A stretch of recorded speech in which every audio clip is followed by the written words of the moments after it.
guys, welcome to another Friday Waffle. I make no apologies again about sort of slumping back in the settee. I'm absolutely knackered. It's Thursday night when I'm recording this. I came back from work and then I went up to the shops with my daughter. Came back, had my dinner, and I'm sitting on the couch here and I'm practically falling asleep. Don't know why, but anyway, hope you're all fine. I'm good. Do you not think that the time just absolutely flies in? I don't mean hours, weeks, days just fly in. I mean, I don't know whether it's become more apparent with this lockdown because obviously we're not really doing anything. You know, every day's kind of Groundhog Day, but I've just found that, you know, in the last, I don't know, probably 20 years, the days and weeks just absolutely fly in. I mean, when you think about it, the whole pandemic started in the beginning of March. We thought it was going to be maybe, I don't know, a couple of weeks, couple of months possible. Here we are, we're going into October.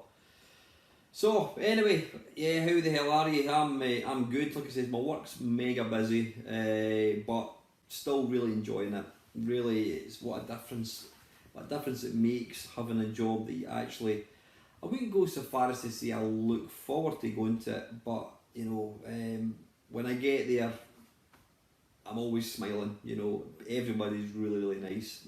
That makes a massive difference. So yeah, that's been that. Not done a great deal. I've been this week, gaming wise, I've been playing a bit more of my Atari ST. What else have I been playing? Yeah, I'll tell you what I've been playing. I've been playing the Switch. My daughter has had the Switch for quite a while, so I've not really had access to it, but I got it back yesterday. So what was I playing? I was playing Outrun and playing, what do you call it, Virtua Racing. I've got to say, you know, I mean, I've got it plugged into the 55 inch TV. Virtua Racing just looks absolutely sublime. I mean, it really does. It's hard to imagine, you know, just how good that game looks, and you're playing it on this massive screen. When you think, when you turn the clock back to, you know, I don't know, 1985, and you're playing these 8 bits on a tiny little TV, and now we've got these amazing looking games on big tellies. Just absolutely fantastic. So yeah, I'm going to kind of try and get stuck into the Switch. What have I got to play? I've got Mario Kart 9, Mario Kart 8, I don't know what it's called. Very similar to the Wii U, I have to say. But then that's not a bad thing because the Wii U Mario Kart 8 is amazing. I've got Mario Odyssey, a few other games, can't remember. I mean, I bought the Switch when it came out and I've hardly played it. I've also got, what's the game, the Zelda game. Lots of people say it's one of the best games ever, and I've just simply never made any effort to play it. So I really need to start using it a bit more. Apparently it's quite a good machine for like some old games, so if there's any kind of old games or, you know, the downloadable games that you recommend, please let me know. PS5 and Xbox, yeah. Apparently the pre-orders for the PlayStation 5, I was going to say they sold out. You can't pre-order it anywhere. Am I going to buy a PlayStation 5? I probably will, but you know what? I'm in no mad rush to go and get it right away. I may even wait for it to come down in price, I don't know, or even, not so much to come down in price, but I'm sure there's going to be bundles at some point, so we'll see what happens. I heard that, is it Bethesda? I think it is. Has Microsoft bought them, or have they just got an exclusive deal with them? Apparently Bethesda have now committed to only making games on the Xbox. So there's a lot of upset people. To be fair, Bethesda do put out some fantastic games, but I think what I'll do is I'll sit in the fence for a wee while, see what happens. You know, see what machine turns out to be popular. I'm absolutely sure that both will be popular. You know, and it's a question of what one you go for. Thing is, other than exclusives, I can't really tell them apart. I mean, what's going to be the more powerful? I know the current Xbox, I don't even know what it's called, is apparently the most powerful console at the moment. What is going to be the difference between the PS5 and the new Xbox? How is it going to stand up? I mean, I really don't pay any attention to sort of current news, hence the reason I've got to ask you lot for that, you know, but we'll see what happens. I mean, I was originally going to buy one when it came out right away, but I think I'll just wait and see what happens, you know. But so apart from that, what I've been doing, like I say, I've been playing Atari ST, I've been playing the Switch, I've been playing my Nvidia Shield quite a bit. I actually forgot just what an absolutely fantastic little handheld that is. When I'm saying little handheld, it's a big, massive, clunky handheld. But apart from that, that's really been it. I've been making a few videos. I did put out one, what was it? Passing Shot. Well, I think I should have renamed that Passing Shit, because that's what it is. And I've also been working on a They Did What Commodore 64 1983, basically with a feature.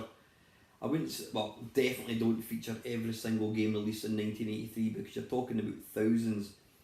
But what I do is I just go through my game base and I'll play any or every game that I can basically remember from back in the day. So there's going to be a lot of, I think I'm about an hour and 40 into it already. So it's one of these ones when I've got a spare half an hour, I dip in, you know, record a few games.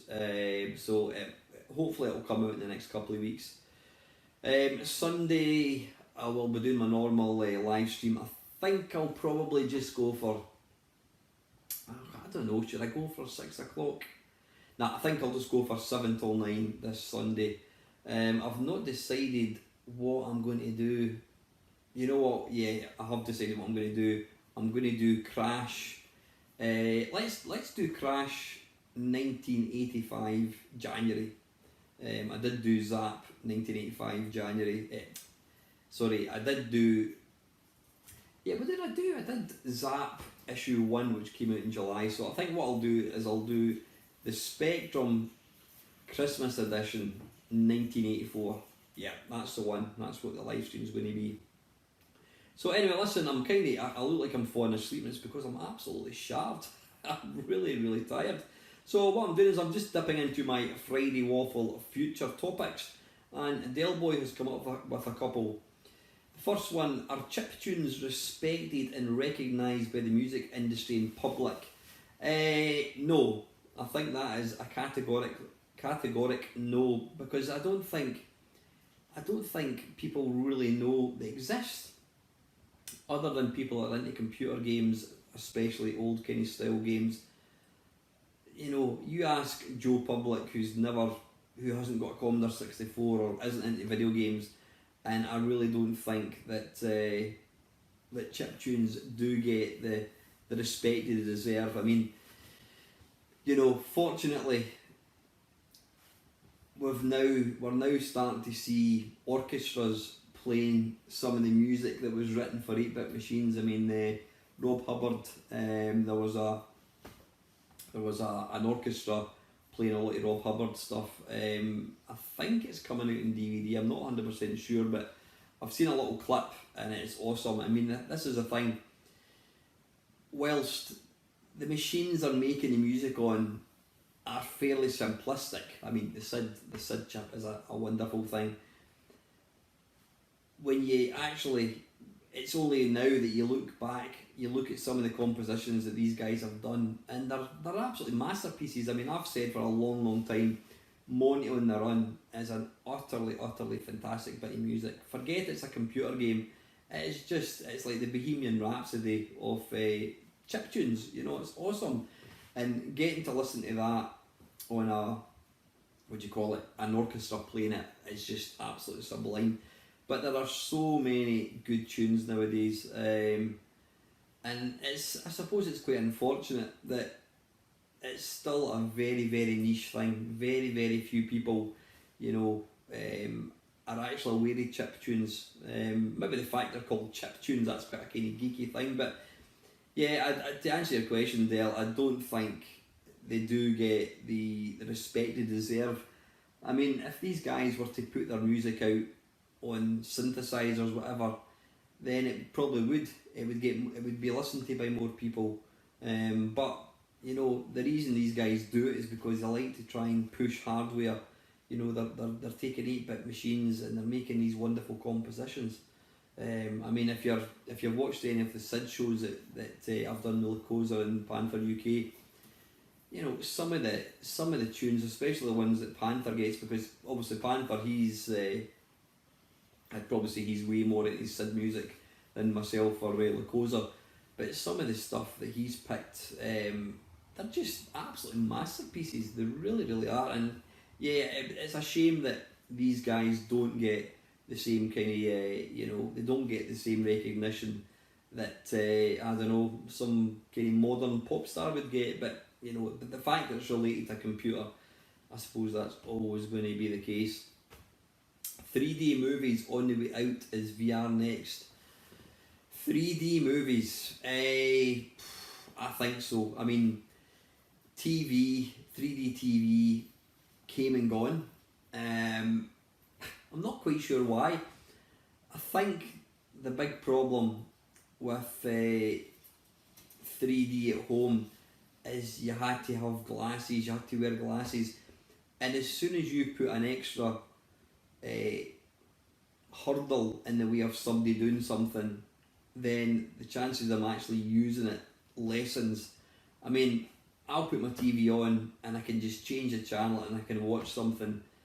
If you know, it's nothing, but to actually go and put a pair of glasses on, that's just going to kind of it's got to be easy. And I mean, these glasses are ridiculously dear as well.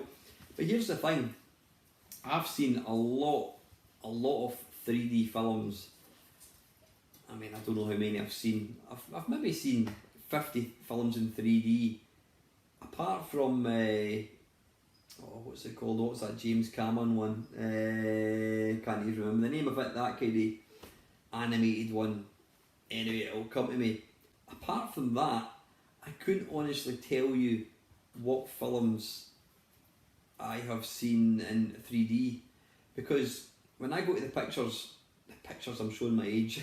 When I go to the cinema to watch a film and it's in 3D, Avatar, that's the film, I would say that after about 10 minutes, my brain switches off and I don't even know it's 3D. So I couldn't even tell you what films were in 3D. So that in itself tells me that it's nothing, you know, it's not that impressive. So I think I do tend, I don't know if you're agreeing with me, Del, but I do think 3D films have run their course. Like I said, you can't, you know, TVs, they don't make 3D TVs anymore. I know Sky had a 3D channel and it very, very quickly fell by the wayside. I mean, it was only a thing for about a couple of years maybe, and it just disappeared.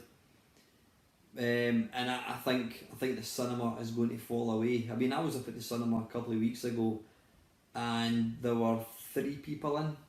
Well, there was me and my mate and there was a couple behind us, and that was it. I don't know why that is. I don't know whether it's got anything to do with the virus, whatever, but it's a shame because I do still, you can't beat going to the cinema to watch a blockbuster. I mean, I've not seen any big blockbusters for a long, long time, but you know, I've got a 55-inch TV there, but that still does not compete with going to a cinema with the proper sound. And it's actually quite sad when you see cinemas is empty. You know, they're obviously not making any money. And all that's going to happen, and it did happen before in my new town, in my hometown of Livingston, there was a cinema and then it just became so quiet it ended up closing down. And I think unless people start supporting it, I think the same thing is going to happen. And the thing is, it's only £5 to get in. £5 for any film, which is fantastic. It used to be about £12, £13. So it's not expensive, you know what I mean? But I honestly think the way it's going, I can see the cinema closing down. I mean, was it the mid 90s? I think it was, or towards the end. I think it was towards the end of the 90s, the late 90s. I mean, cinemas were always popular through the 70s and 80s.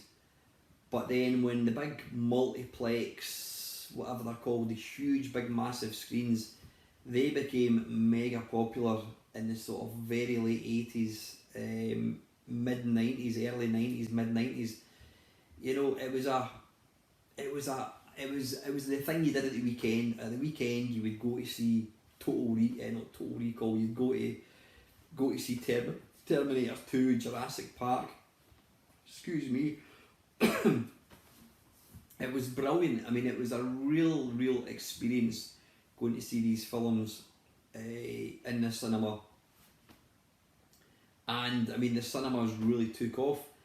And then they went through, I don't know, they kind of then started to suffer, I think, from the sort of, I'm trying to think when it would be, they did go through, it would be probably the late 90s, early kind of 2000s, the cinema kind of started to ebb away. There wasn't really the same kind of blockbuster films, and it's kind of picked up again. But I can see, I think the fact that we've now got 55-inch TVs, and there's a lot of these, you know, Amazon Fire Sticks, you can basically download apps, you can watch films for free, and I think that, you know, and probably coupled with the whole virus, you know, the lockdown, not going out, not being able to not being able to mix with people, I think that is killing the cinema.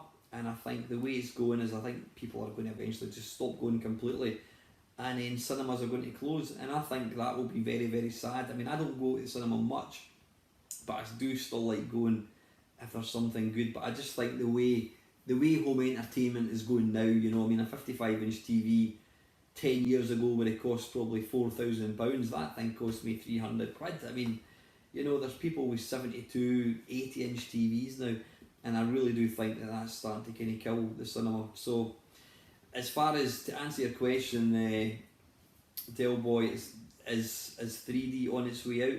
I think it is. I don't know how much more expensive it must take to make a film in 3D, but is VR next?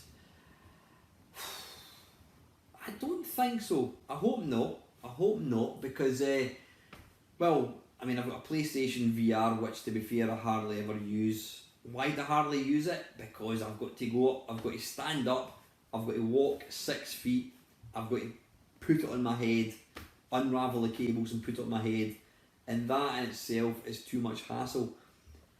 But as I've maintained before, I think until we get to a stage where you can come in, you can sit down in the settee, you get your remote control, you go switch it on, you think, right, I fancy, right, I'll put the PlayStation on, boom, there's the PlayStation on, I think I'll play it in 3D or VR, press a button on this, and suddenly you're in a VR mode. I think until that happens, it's always going to be, it's still going to be niche. I mean, I've got my PlayStation VR, I've got my Oculus Quest, which is fantastic, and this is the thing, VR is an amazing experience, but I don't know what I just think it'll never ever become mainstream, because at the moment, to get VR, you've got to have something to play it on, whether it's a really ridiculously expensive computer, or you have to have, you know, a console, whatever. Well, there again, the Oculus Quest is like complete freestanding, but it's a lot of money, it's expensive. But is VR on its way out? I don't think so. I really hope it isn't, because I mean, I do enjoy VR. I think it's an amazing thing. If you've never tried it, you've really got to give yourself try and take the opportunity to try it, because anybody that I know that's never tried it and then has a shot in my Quest, whatever it is, they're always absolutely blown away with it. I mean, it's amazing, and I know that the Oculus Quest 2 has literally just been released as well. But I really hope that VR isn't on its way. I don't think it is, but is it going to still be here in 3-4 years' time? We don't know. Who knows? Is a humble mouse peripheral dead and stylus touchscreen in? Oh, I hope not. I mean, as much as I love these things, I mean, I'm recording this on an iPad. You know, tablets they're great for what they use. This thing here, my phone, I use that for watching my YouTube videos. Most of the stuff I do on a tablet, but when it comes to playing games, give me a console, give me a PC anytime. And a mouse is, as far as I'm concerned, it's the best mouse. It's the best kind of control for what you're wanting to do. It's great. Well, saying that, it depends what you're talking about. If I want to read a magazine, I can put it on the iPad, and being able to just use your finger to read it is fantastic. But I really don't. I hope the mouse isn't on its way out either. God, you've really depressed me, Del boy. And I'm just going to feature one more, and then I'm going to go to the questions. Backward compatibility, does it hinder technical progress? I think it could. Now here's the thing. Companies that bring out machines, whether it's a computer, whether it's a console, they want to be able to embrace modern technology, and I would say 99% of people that buy said consoles want to be able to play the latest games. And it's the minority of people like myself and people that are watching this video that insist on it being backwards compatible. I think a lot of people, if I do get the PlayStation 5, I would be definitely going for the disc version because I want to be able to play my PlayStation 4 games on it. But to insist that it plays PlayStation 3, PlayStation 2, PlayStation 1, they're going to have to put more technology, they're going to have to put more chips in. I don't know whether it be done via emulation, but the more features that a modern console's got, it's going to cost money, and that money is going to get passed on. That's going to ultimately push the price of the console up. And considering, I would say 18 out of 20 people that buy a PlayStation 5 are interested in backwards compatibility. I really think that's the case. So why would a company take the time to have backwards compatibility and ultimately push the price up by maybe £100 if there's only maybe 2 out of 20 people that want it? I'm just guessing. I'm totally guessing these figures, but I would imagine. What about you guys? How important is backwards compatibility for you? For me, it's a nice to have. It would be lovely. It would be really, really nice if I could put my PlayStation 5 on and I could just play all the games for these systems on there. That would be really, really nice, but it's not going to happen. But like I said, for the majority of people, I really don't think backwards compatibility is something that people are too concerned about. Anyway, that's these subjects. Now what I'm going to do is jump into the Friday Waffle. Is that the 18.9? There we go. So let's have a wee look. Right, okay, right, down the rabbit hole. Hi Alan, just browsing handhelds here, and you might be the person to ask how much is too much for a retro handheld. You must have paid quite a bit for the Nvidia Shield when you first bought it, I'm guessing. How much is too much? You know what, Kev, I don't think I can really answer that. It depends how much you want something. For me personally, I do love the fact that I can play games on a handheld. What is the maximum I would pay? If somebody brought a handheld out that could play, PlayStation, Xbox 360 games, and it was £300, I would buy one. Absolutely buy one, but that's not a thing at the moment. Probably about the most powerful machines that you're kind of getting on emulation on handhelds is going to be the Dreamcast. I don't know if there's any handhelds that would emulate the GameCube or PlayStation 2. If they do, they're probably not going to run particularly well. So you're probably talking about Dreamcast down. For me personally, I'm not fussed about playing, Dreamcast games. I'm not really bothered about playing PlayStation games. For me, it's all about the 8-bit, 16-bit computers, home consoles. So, yeah, how much is too much? I don't know, like I said, if there's some uber powerful machine came out then and it was 300 quid, I would pay that. I think now there's an absolute glut of these Japanese handhelds coming out, and a lot of them are like sub, 60 quid. Is it the Amberneck? I can't remember what it's called. Amberneck RG350. That's one I've got. There's a new version of that just come out, and it's about 120 quid. But from what I've seen, I think pound for pound, the best handheld for emulation has to be the GPD XD. It's about 150, 160 quid. It's got the same form factor of a Nintendo 3DS. Oh, incidentally, I heard that Nintendo are stopping production of the 3DS, which is quite surprising. I wonder what they're going to do, because that's their handheld. Interesting. Anyway, that's a question for another waffle. The GPD XD, it plays up to PSP pretty well. PSP's slightly flaky, but it plays everything really well. It's got a lovely screen. It's got the two analog sticks.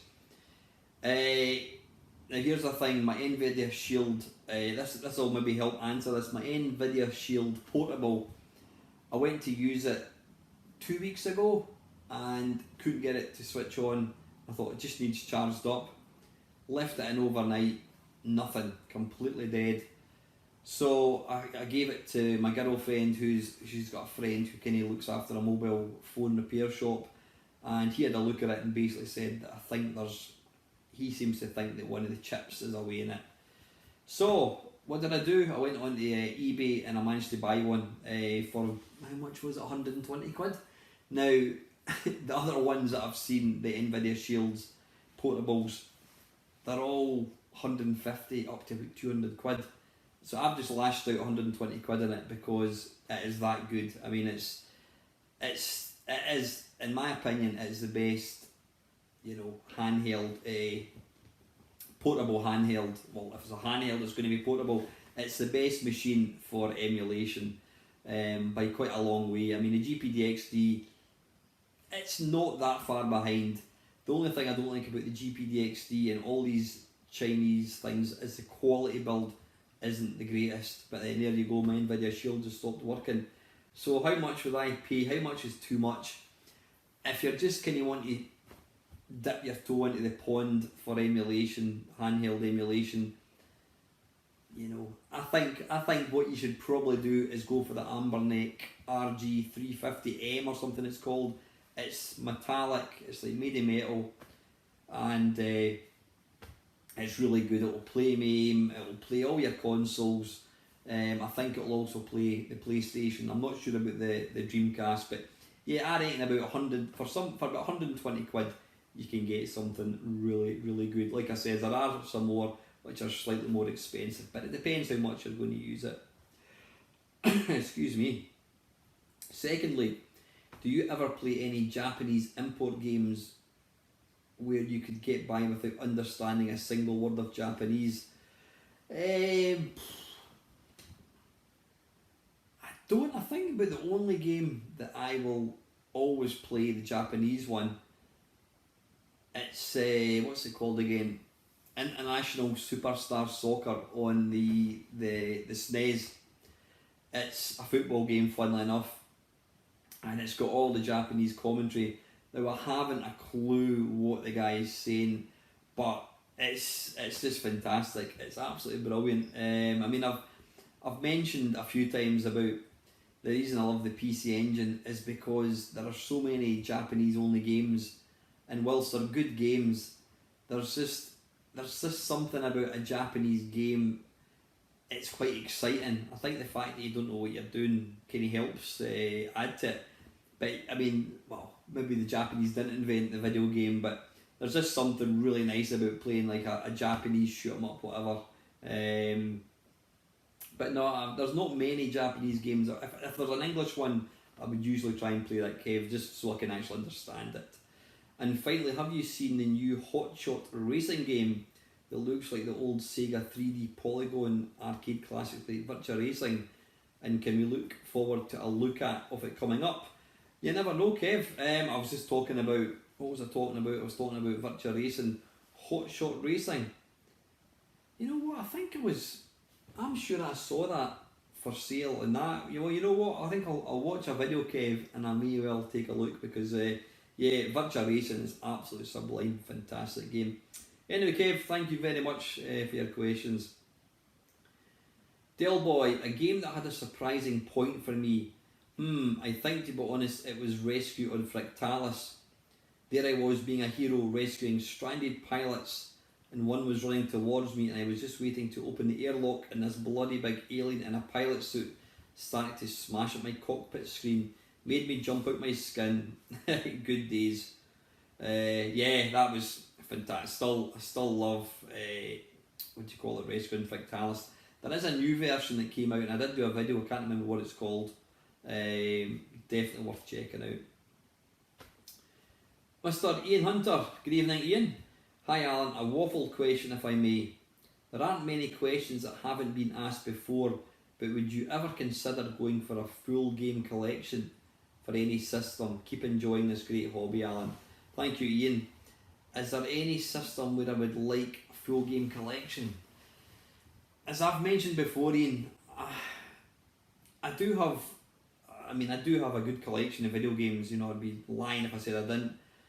I've got a lot of systems, a lot of games, but I don't, if I can play games for an old system on the cheap, i.e. an SD card with ROMs, then I will. You know, I'm not really interested in buying games if I can get them for free. You know, I'm not doing anybody out of money, but you know, I'm not really that bothered. I never, in other words, I never buy a game just to say, oh, I've got that game. You know, I'll buy a game if I want to play it. But all the systems that I've got, I don't think there's many. I mean, I'm just trying to think. My Commodore Amiga, I've got an SD card, C64 SD card, Atari SD card, what do you call it? Let me think. BBC SD card, Spectrum SD card, Neo Geo, I've got an Everdrive thing, SNES, Mega Drive, got the same PC Engine, I've got an SD card. I think the only system that I wouldn't mind having them all, and it's because it's a completely unique system and it'll not come as any surprise, and it's the Vectrex, because I think there was only, was it 23 games were released for it, and I think I've got about maybe 15, so I'm only about 8 games away. But the thing is, they go, ouch, my leg, they go for daft money, and I'm not willing. I'm absolutely not willing to pay a lot of money for a game. Again, I've got an SD card multi-adapter thing for the Vectrex, so technically I could get rid of them all and play them, but there is something nice. It's the one system that I like having the originals, because you've got the Perspex plastic overlay thing, and just having the cartridge in the box as well. So probably, well, not probably, definitely the Vectrex, Ian. Panther UK, bloody hell, not him again. That was a good chinwag, mate, always a pleasure. Yeah, you too as well, Panther, anytime, mate. Next time then, what are your thoughts on the new up and coming consoles having digital only versions at a reduced price with no disc drive? I think I've spoken about this before, Chris. I think digital downloads is the way forwards. I mean, well, I don't think it's the future. Sorry, I'll rephrase it. I don't think it's the best way forwards, but I think it's the way the industry is definitely going. You know, I think we will get to a stage where I think possibly this generation of computers or consoles may well be the last generation to actually allow you to play discs. I think the PlayStation 6 and whatever the Xbox is going to be, I think it will be download only. But I read an article on the internet, and they were saying that some of the games are going to be about 120 gig.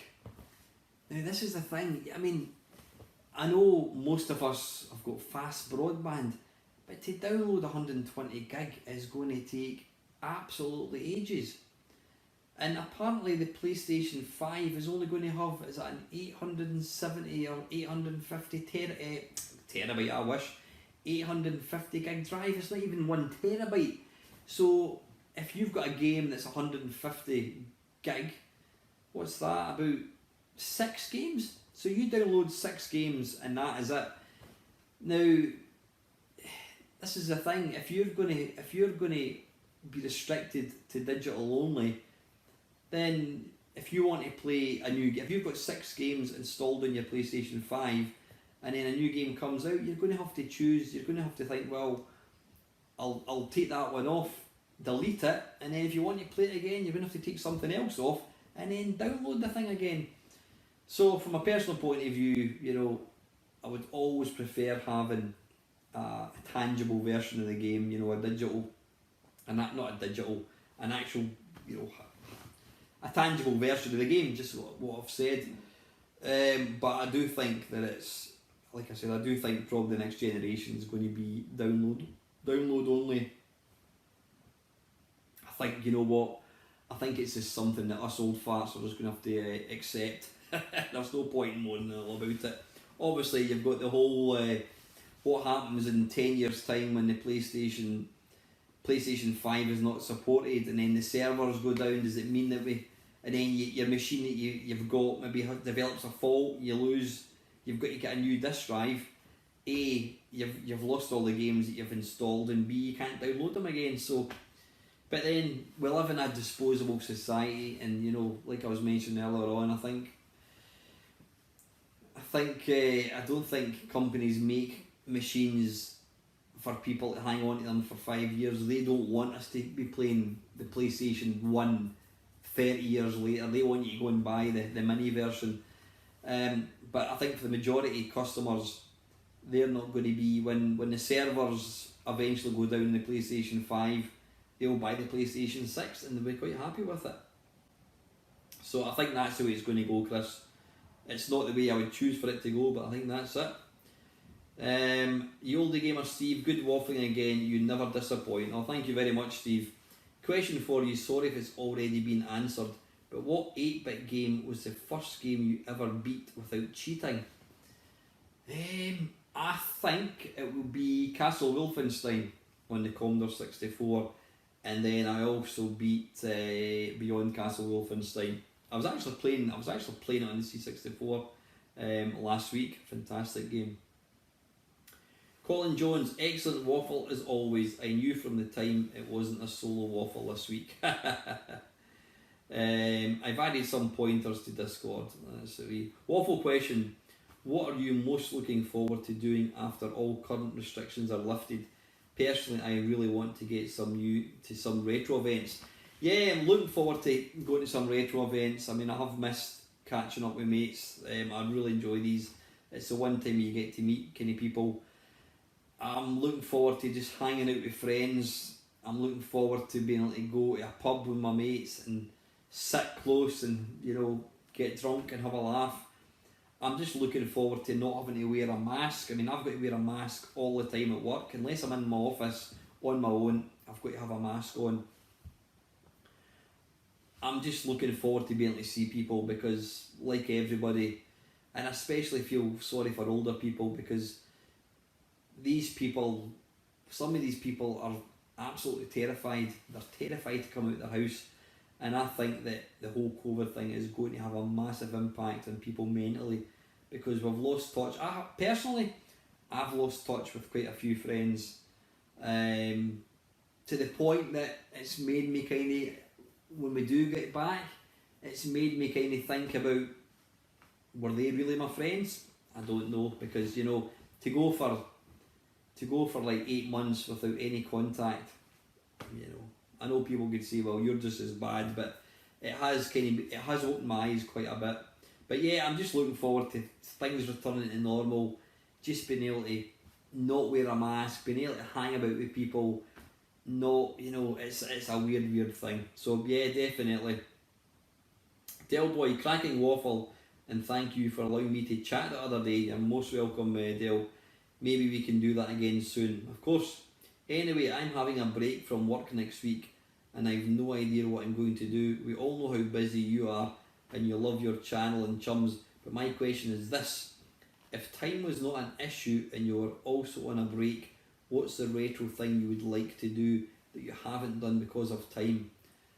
I think for me, Dale, I mean, yeah, from a gaming point of view, I miss playing games. One thing that I was going to do a couple of years ago, and I never really kind of did it, is pick a machine, have a machine plugged in, and just concentrate on that machine for a week, and then basically do it in rotation. I wouldn't mind playing my PlayStation 4. I've got some games. I mean, I've got The Last of Us 2, which I've played about 10 minutes of. I would love just to have time to play some games. I would also love to have time to make some of the more time consuming videos that I used to make. I'm really conscious that the videos that I'm putting out now don't take so long. I mean, this 364 when I'm working on is going to take me a long time, but I tend to be putting out videos that are quick and easy to make. Live streams are the easiest ones. I do enjoy live streams, but I'm conscious that I'm not putting out that much in the way of content. And live streams can be quite restricted. I mean, I'm conscious that obviously I've got all my mates that watch my channel, which is fantastic. But I want my channel to be watched by other people. I want people to, hopefully enjoy it and that kind of stuff. So I do need to try and remember, I need to make content for everybody. And right now, I mean, I mentioned about cutting back in my videos. Right now, I'm just too tired. I'm too tired. There's too many other things I want to do. I want to go on my bike. I want to get out for running. I want to go to my mate's house. I want to be able to spend time and watch a film. I want to watch TV. I want to just be able to chill out. I don't want to have to be making videos all the time. So, it's all about time. Yeah. But I think I would, if I had like a couple of weeks off, and actually I've got a week off coming up in a couple of weeks' time, I would like to spend more time and just play some more games, definitely. Highlander, one for next waffle. Did you ever play the Ocean game tie-in of the film Highlander, and have you seen the film? I have seen the film once, many years ago, and I wasn't a fan. I wasn't a fan of it at all.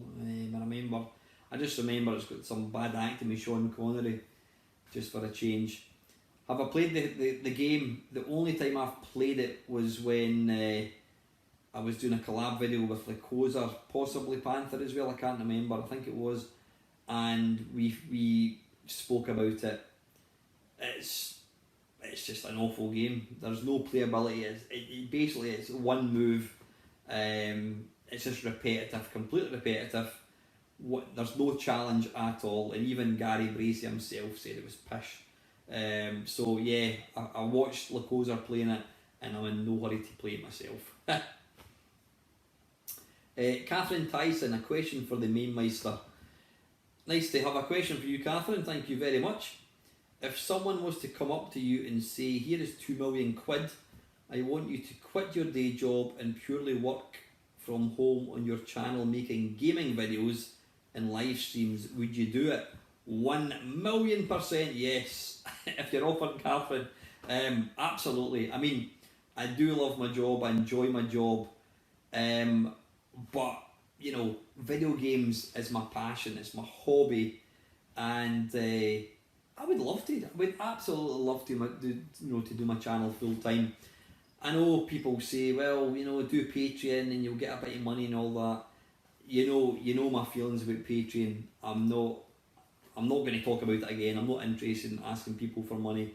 But yeah, if the BBC came along and says, look, here's 1,000,000 quid, you do your channel, I would love that. I mean, I've got so many ideas for things, and it always makes me jealous when I watch, Kim Justice and Slope's Games Room. I mean, they've got 2 fantastic channels, and their production values are just fantastic. Their videos are great, there's no question of it.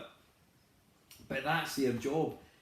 You know, that is all they have to do. I've got excuse me, I thought it was a spider. I'm absolutely paranoid about spiders.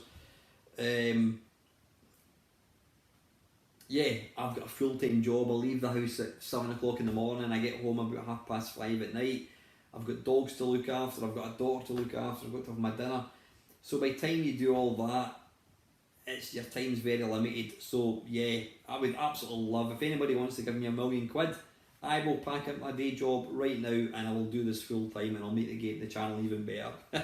So anyway, listen, Catherine, thanks very, very much for the question. Milfy Swinbuckle, hello again, Mainmeister. Question for the next waffle. What old game or games have you discovered years later that have blown you away and left you shaking your head asking, why didn't I have this back in the day? In other words, is there any games I never really played that I've played now thinking that's an amazing game? I can't think of any offhand. No, I mean the games that I really enjoy now on 8-bit machines or 16-bit machines, they were the games that I enjoyed back in the day. So this is controversial for Lacosa. Super Pipeline 2, you know, Drop Zone, Whizball, all the games that I enjoyed back in the day, the games that I still enjoy now are the games back in the day. I can't think of any offhand, any game that I've played and thought, bloody hell, that's fantastic. No doubt it would come to me if I thought long and hard.